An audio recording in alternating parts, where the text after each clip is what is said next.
You have a keen eye for detail and production. Speaking of production, noting elements like skeletal beats and dreamlike atmospheres.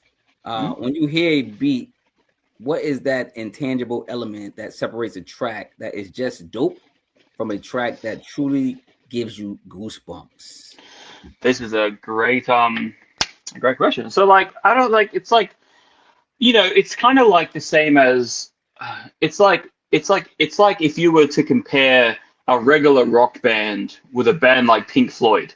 Mm. You're like, oh, what separates them? It's like listen to the band, you'll know. Like it's Yeah, like yeah, listen to exactly. You Pink gotta listen. Floyd. Yeah, you gotta listen. So I don't know what separates. Like I think it's the handling and the emphasis on the production. Because look, let's take Burton Wizard for example, and let's take his album Infinite. No, sorry, the Hidden Splash with Hidden Character.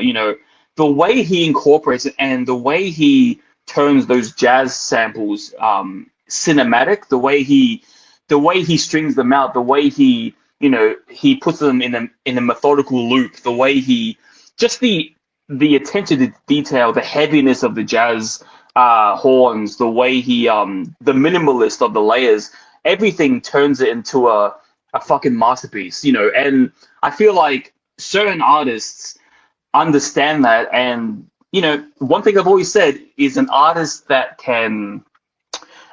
learns the art of patience in music is an artist I'll probably love, because these people are drawing out the instrumentation. They're drawing out, the guitar strings, the plucked bass, whatever it is. They're drawing it out. They make sure that it's saturated, and they wring out every single bit of emotion they can from the audience, instead of just a stupid trap beat, a fast trap beat that's been reused 1,000 times. People like Bone Mercer, people like Maze Overlay, who are making creative albums. Like, for example, Maze Overlay did that Chef album. Remember, it was like a whole. Mm. The album list was like food items, and then I did a Yeah. review pretending like it was a restaurant.